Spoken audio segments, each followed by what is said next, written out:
Bismillahirrahmanirrahim. Assalamualaikum warahmatullahi wabarakatuh.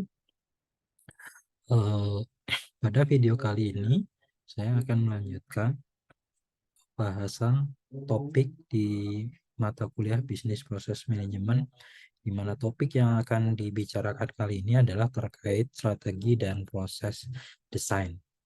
Jadi, ini prinsip-prinsip strategi organisasi dan desain prosesnya. Jadi,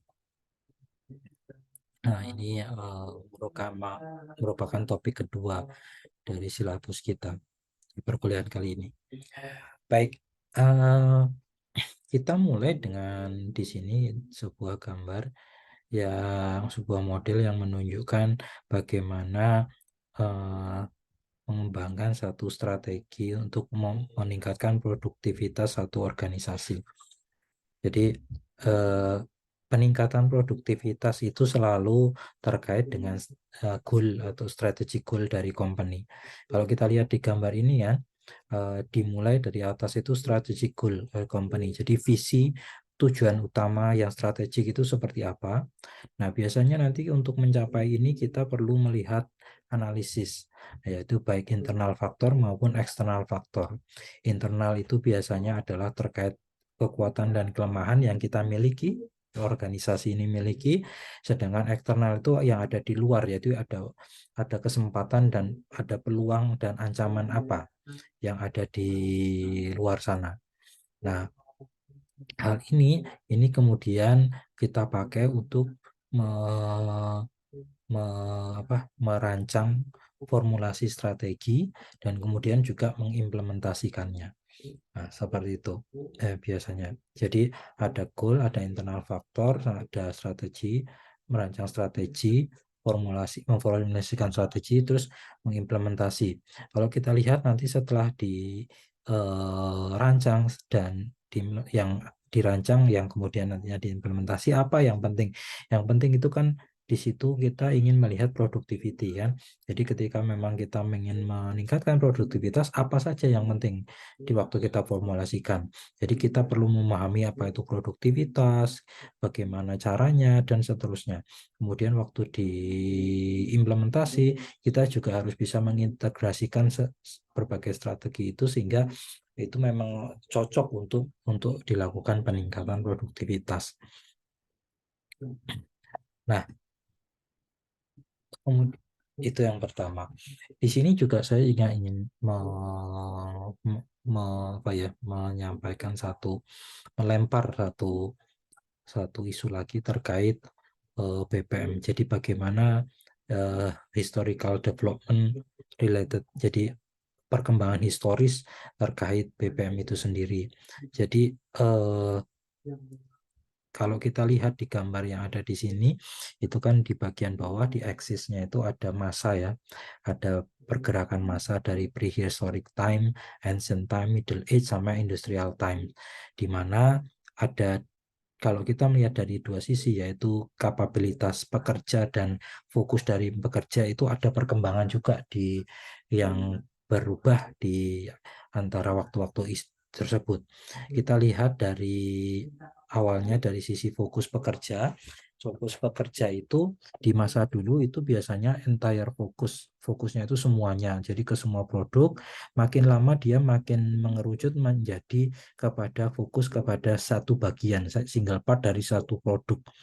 Jadi kalau dulunya hanya semua proses, kemudian jadi semua proses tapi untuk satu produk, kemudian dari single part, bagian satu part dari satu produk. Jadi untuk bisa mengakomodir ini pun kapabilitasnya jadinya berubah juga. Dimana kalau awalnya untuk semua proses berarti dia harus pure generalis, harus bisa. Semua orang tuh harus bisa. Kemudian menjadi intermediate spesialis atau sehingga tuh bergerak di masa industrial time itu pure spesialis atau spesialis murni. Ini contohnya seperti apa? Jadi saya lebih suka itu memberikan analogi itu kalau kita melihat zaman dulu kalau namanya tukang kayu itu kan dia kalau memang mau membuatkan misalnya katakanlah furnitur ya, meja atau kursi, ya dia akan membuat dari awal sampai akhir ya. Mungkin dari kayunya dia mencari, terus kemudian dia memotong, menghaluskan kayunya, kemudian merakit, rakit, terus kemudian mengecat kayunya, mengeringkan, bahkan menjual, bahkan kadang-kadang sampai dia berjalan jalan untuk menjajakan furniturnya. Mungkin kadang-kadang melihat kan pakai motor itu bawa-bawa meja, bawa kursi, atau kalau sekarang sih pakai pick up, itu sampai dia menjualnya. Itu proses penjualnya pun dilakukan oleh si tukang kayu tersebut. Nah, itu zaman dulu. Tapi kemudian di era industri mungkin kita lihat furnitur itu dibuat oleh pabrik macam IKEA. Nah, kalau di pabrik itu apakah kemudian satu barang, katakanlah meja, itu dibuat oleh satu orang seperti layaknya yang dilakukan oleh tukang kayu? Kan tidak. Jadi kalau ini kenapa? Karena adanya konsep spesialisasi ya. Mereka orang-orang itu jadi spesialis karena begini. Karena kalau awalnya di tukang kayu itu satu tukang kayu melakukan semua aktivitasnya itu untuk membuat meja, ternyata katakanlah satu tukang kayu bisa selesai satu meja satu.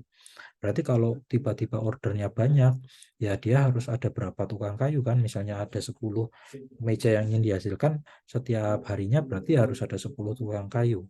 Tapi ternyata kalau kemudian kalau dari 10 itu kita bagi ke bagian-bagian yang ada di tadi, mulai dari memotong, menghaluskan kayu, merakit kayu, mengecat kayu, dan seterusnya. Itu misalnya ya satu orang itu di antara yang 10 tadi, satu orang atau dua orang itu kemudian memotong, dua orang yang lainnya terusnya, seterusnya, seterusnya. Ternyata bisa jadi malah dengan adanya 10 dalam sehari bisa jadi lebih dari 10. Kenapa? Hal ini karena gini, karena adanya konsep spesialisasi kan. Kalau orang terbiasa memotong itu kan satu bagian dari satu proses, dan itu lebih mudah daripada membuat dari awal sampai akhir. Dengan mudahnya memotong, orang itu akan menjadi lebih ahli, lebih cepat ahli, atau karena dia spesialisasinya di situ. Jadi dia bisa akan lebih bagus, dan lebih kualitasnya bagus, dan lebih produktif dalam satu aktivitas itu. Kalau motong-motong aja, mungkin kalau dia generalis, dia mengerjakan meja dari awal sampai akhir, bagian motongnya aja mungkin dia 1 jam. Tapi ketika dia terbiasa cuma motong aja, dia bisa semakin ahli karena simpel kan. Jadi bisa jadi satu potongan itu tidak harus 1 jam, misalnya cuma 40 menit. Itu kan sudah memang saving waktu ya, karena semakin orang kalau mudah bekerja kan makin ahli. Nah, seperti itu. Nah, ini konsep spesialisasi. Ya, pabrik itu akhirnya membagi-bagi berdasarkan prosesnya tadi. Jadi satu rangkaian membuat meja itu apa saja proses itu, apa saja aktivitas yang ada di dalamnya. Nah, orang itu kemudian akan diplot sesuai aktivitas-aktivitas yang terjadi di situ. Makanya ini bisnis proses tuh ini yang jadi core. Kemudian di pabrik itu juga pembagiannya berdasarkan seperti itu ya. Di manufacturing itu jadi konsep spesialisasi. Kalau orang semakin ahli, nanti kan dia produktivitasnya semakin meningkat. Nah, itu yang ingin dikejar.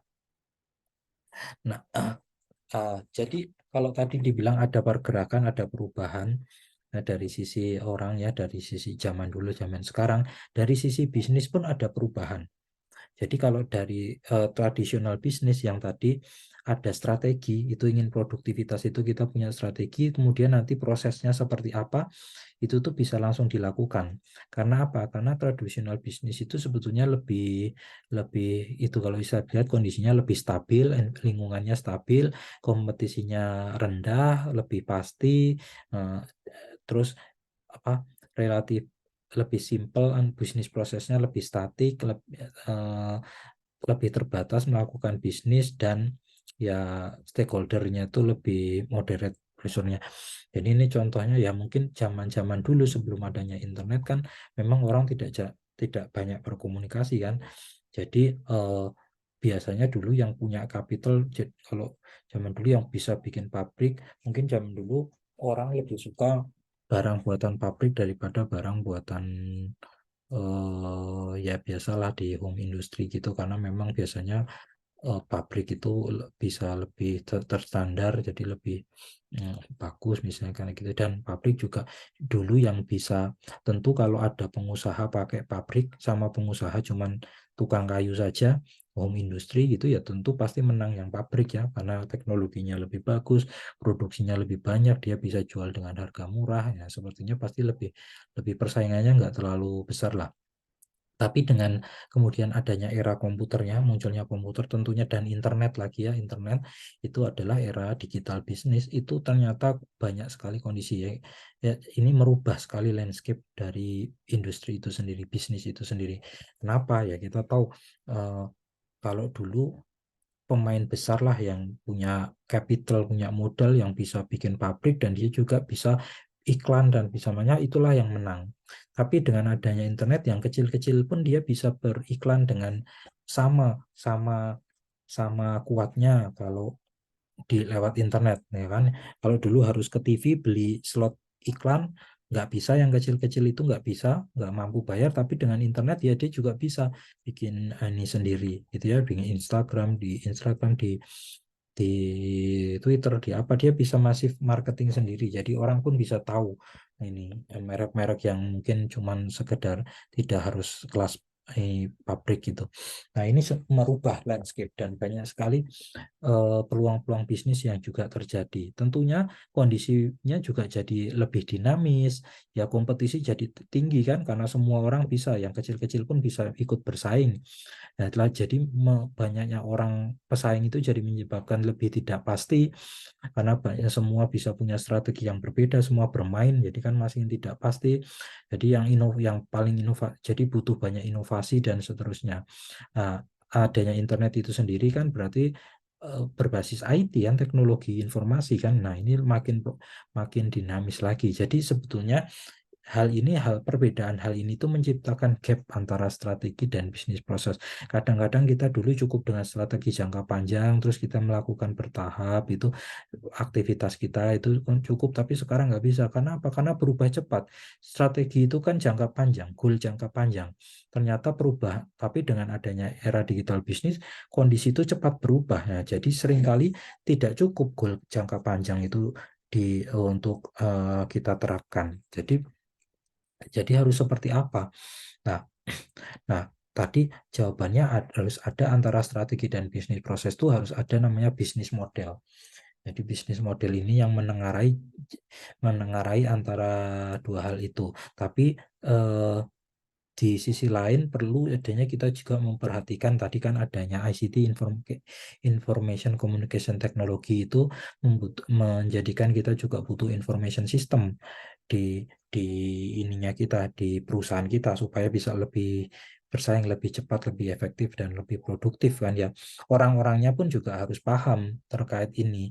Jadi mereka harus memahami lebih baik terkait bisnis proses, dan IT itu pun juga sudah mulai dibutuhkan hal ini. Nah, tentunya yang tengah ini adalah bisnis model. Bisnis model ini semacam, kalau kita gambarkan klasifikasinya, jadi kalau bisnis strategi itu nature information-nya itu highly aggregated ya, jadi kayak kumpulan. Nah, kalau bisnis model itu jadi biarkan jangka panjang, dia besar strateginya. Kalau ini taktikal, jadi berubah-ubah. Jadi taktis. Kalau bisnis proses levelnya itu lebih pada operasional, jadi detail banget. Kalau kalau strategi itu biasanya kan umum banget, visi misi itu kan umum banget.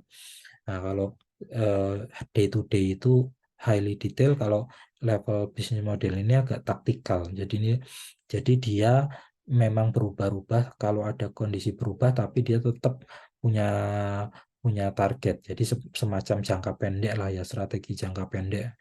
Walaupun itu agak aneh, namanya strategi biasanya jangka panjang, tapi ada taktikal itu semacam jangka pendeknya seperti apa. Nah, kalau yang detail itu kan day to day ya, day to day itu keputusan-keputusan yang harus dilakukan di hari-harinya terkait bisnis yang terjadi. Nah, ini tuh levelnya jadi seperti itu ya. Walaupun itu semua harus align, harus harus atau sesuai satu dan yang lainnya. Nah, ini jadi dengan ini bisa dikatakan bisnis model itu adalah operasionalisasi dari bisnis strategi. Jadi gimana bisnis strategi itu kemudian dioperasionalisasikan menjadi bisnis model. Nah, bisnis model itu dioperasikan lagi menjadi bisnis proses. Kalau awal tanpa adanya bisnis model kan strategi jangka panjang langsung dioperasionalisasikan ke bisnis proses. Jadi kita punya jangka panjang apa, kita rancang bisnis proses kita supaya bisa mencapai yang diinginkan itu. Tapi ternyata kalau kondisinya berubah kan, bisnis proses kan mewakili cara kerja kita. Cara kerja kita itu bisa jadi juga harus berubah cepat. Jadi bisnis proses pun harus bisa menjadi mengoperasionalisasikan bisnis model itu. Jadi ini satu hal yang penting ya kita perlu pahami. Nah, operasionalisasi dari strategi atau implementasi dari strategi ini itu seperti apa? Ini gambar ini menunjukkan. Jadi dari visi ke visi misi tadi kan ada ya di gambar yang lain juga hampir mirip. Jadi mencapai visi misi ini kita harus melakukan analisis internal dan eksternal sehingga kita bisa membuat strategi kan. Strategi ini nanti diturunkan ke bisnis model dan bisnis model ini akan dijalankan oleh semua bisnis unit. Nah, di mana disupervisi oleh manajer-manajer ini yang perlu kita pahami. Nah, jadi ada manajer-manajer yang akan melakukan, yang memantau atau menjadi, ya bisa yang mewakili satu bisnis unit itu adalah manajernya, pimpinannya. Kalau staf itu kan membantu tugas manajer. Nah, seperti itu. Nah, jadi manajer ini adalah orang yang bertanggung jawab di unit tersebut. Tentunya dia yang bertanggung jawab terhadap proses yang terjadi di satu unit tertentu kan. Nah, jadi ada tugas-tugas fungsi dari manajer. Nah, itu ini contohnya adalah yang paling utama adalah merancang dan mengorganisasikan proses, kemudian memonitor dan mengontrol proses, dan juga melakukan eksekusi proses. Eksekusi ini kan mengubah input yang menjadi hasil, tapi tentunya sebelum eksekusi proses ini harus ada perancangan dan perorganisasian proses kan, dan tentunya kalau selama berjalannya pun harus ada kontrol dan monitor. Inilah tugas utama dari seorang manajer sebetulnya. Jadi unit yang akan melakukan proses-proses dalam perusahaan itu harus ada yang mengawasi, yang bertanggung jawab, di mana tugas dia itu adalah memplan, mengorganisasi, memonitor, dan mengontrol proses tersebut. Nah, untuk lebih detail dari sini, jadi itu kan tadi tugas umumnya ya.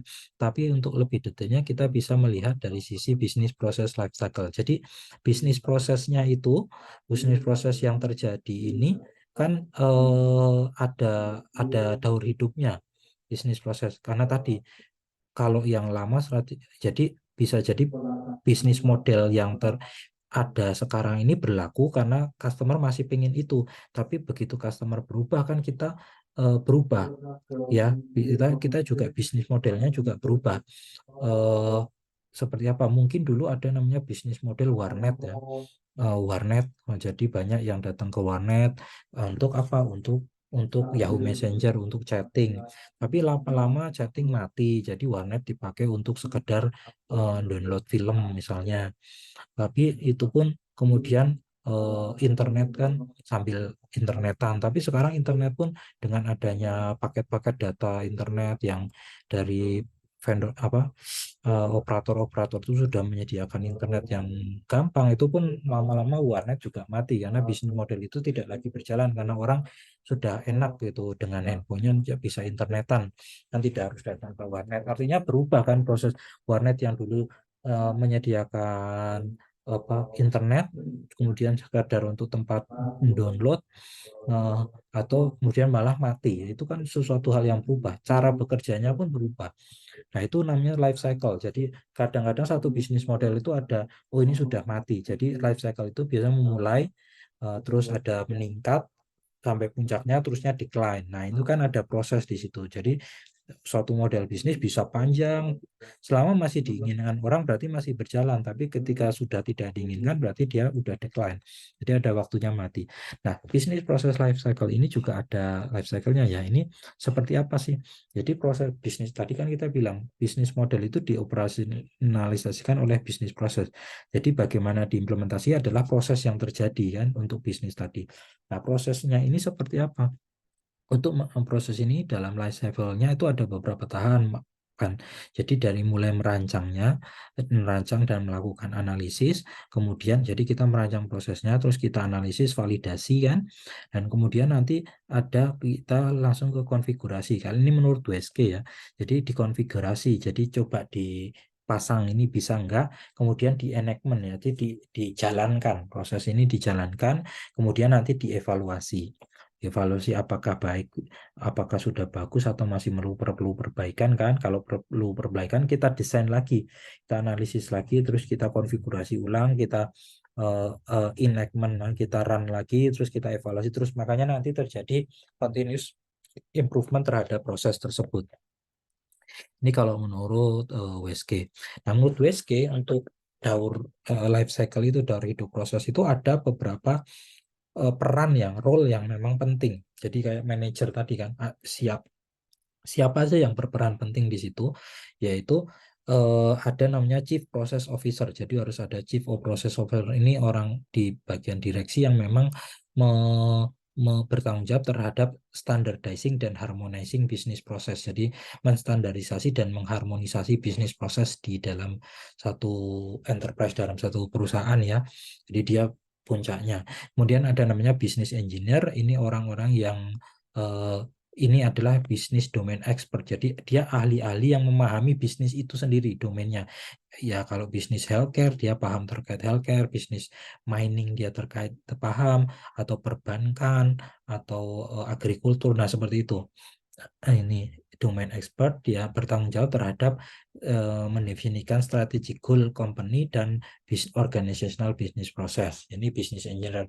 Terus ada proses designer. Proses designer adalah orang yang responsible for modeling business process. Jadi ini memodelkannya. Jadi pemodelan bisnis prosesnya by communicating, dengan berkomunikasi antara domain expert dan stakeholder lainnya. Jadi yang pemiliknya dan yang atau yang paham dengan yang lain-lainnya. Kemudian ada proses partisipan, yaitu yang conduct actual operational work. Jadi mereka yang nanti menjalankan proses tersebut ya, karyawan-karyawan yang memang day to day work-nya seperti itu. Jadi ada yang prosesnya, chief proses, ada yang business engineer, ada proses designer, ada proses partisipan. Ya, selain itu juga ada namanya knowledge worker. Jadi ini adalah proses partisipan, jadi pelaku yang menggunakan software sistem untuk melakukan aktivitas. Jadi mungkin ada pekerjaan yang sifatnya manual ya. Ada yang pekerjaan yang memang harus berinteraksi dengan software atau sistem informasi. Nah, ini dibedakan namanya knowledge worker karena mereka lebih paham, mereka punya ilmu untuk pakai software-software itu kan. Terus ada proses responsible, jadi ini setiap proses di-assign kepada individual yang bertanggung jawab untuk mengkoreksi atau mengefisienkan execution dari proses bisnis. Jadi dia ngamati, nanti kalau ada yang perlu diperbaiki, dia perbaiki, semacam mandor lah, semacam mandornya ya, supervisor itu. Kemudian ada sistem arsitek. Arsitek ya, ini yang bertanggung jawab untuk mengembangkan dan mengkonfigurasi bisnis proses manajemen sistem sehingga konfigurasinya itu bisa mendukung information sistemnya itu. Jadi memang bisa membuat sistem arsitektur sistem informasi dibuat itu bisa mendukung bisnisnya itu. Mana ada developer, ini yang inilah yang coding programming lah, yang membuat jadi IT profesional yang mendesain softwarenya itu sendiri yang dipakai untuk mendukung mendukung eh, proses. Kan tadi dibilang di gambar bahwa ICT atau Information Communication Technology atau Information System itu tidak bisa dilepaskan dengan kondisi sekarang ya, dengan bisnis sekarang, karena memang proses yang mau efektif, efisien, mau nggak mau harus menggunakan IT, melibatkan teknologi. Makanya di sini ada developer, ada sistem arsitek seperti itu. Nah, itu tadi life cycle kalau menurut WSG. Ini ada versi yang lain, yang lain agak sedikit berbeda, yaitu dari Dumas, di mana di sini tahapannya itu adalah proses identification, proses discovery, proses analisis, proses redesign, proses implementation, proses monitoring, dan kembali kepada proses discovery. Kenapa kok identifikasi kok dibedakan ya? Ini karena namanya pertama kali lah identifikasi dulu. Oh, ini ada proses gitu. Nah, baru kita cari prosesnya seperti apa, itu discovery ya.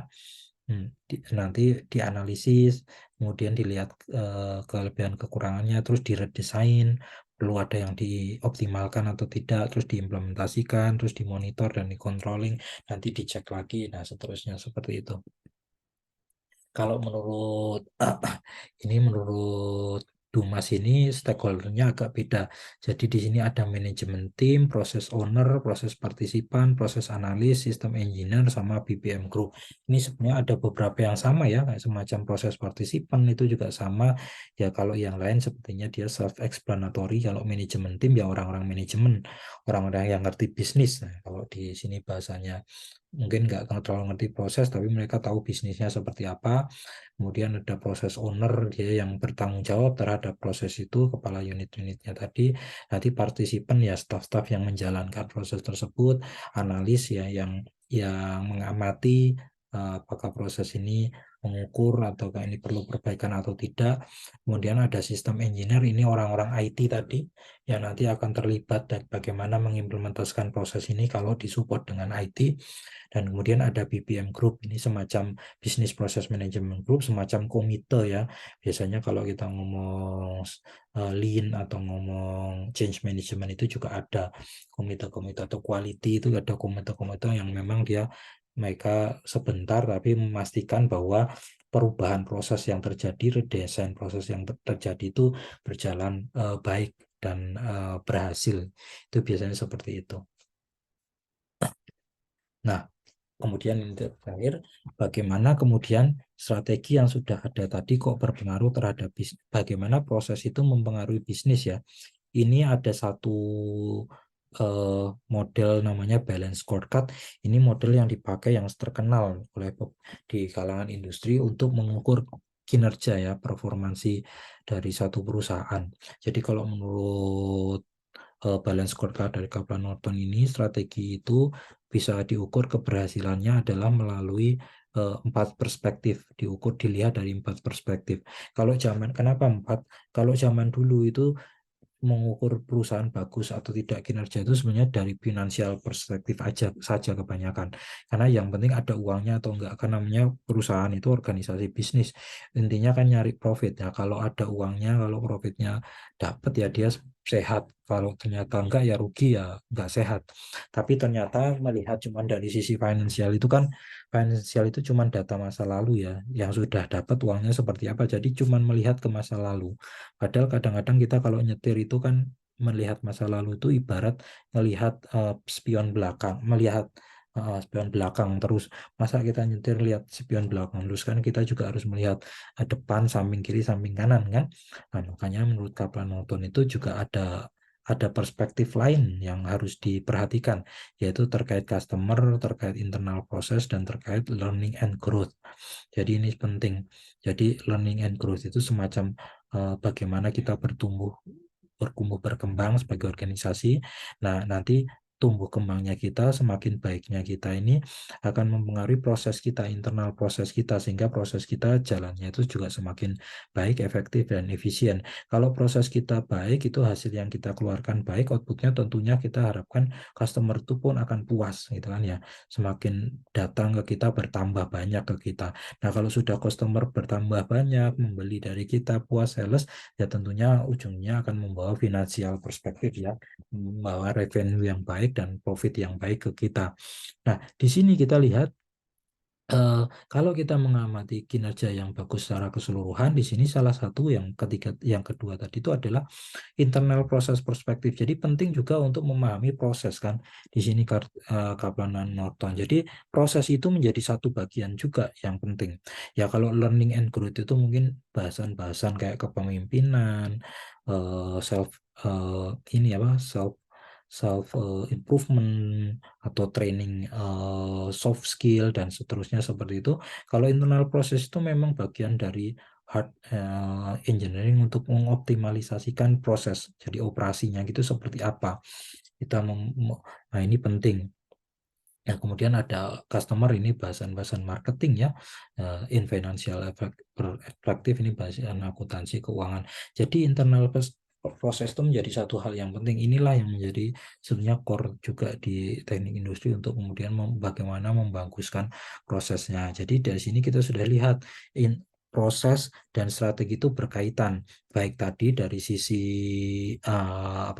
dari sisi konsep maupun dari sisi praktisnya. Nanti ketika mengukur kinerja perusahaan sudah bagus atau enggak itu seperti apa. Nah, itu kan melihat dari proses juga kan, mengukur strategi yang dijalankan itu bagus enggak, itu melihat proses yang terjadi di sini. Ini menurut Kaplan and Norton. Menurut balance scorecard ini yang sudah rata-rata sudah tak paham lah menurut organisasi bisnis besar itu. Nah, dari situ kita sudah melihat ya, ini bahasan terkait jadi antara strategi dan desain proses itu menjadi satu hal yang saling berhubungan dan penting. Begitu untuk video kali ini referensi yang bisa dibaca untuk tambahan wawasan. Nah, dari saya sekian, semoga bermanfaat. Terima kasih. Assalamualaikum warahmatullahi wabarakatuh.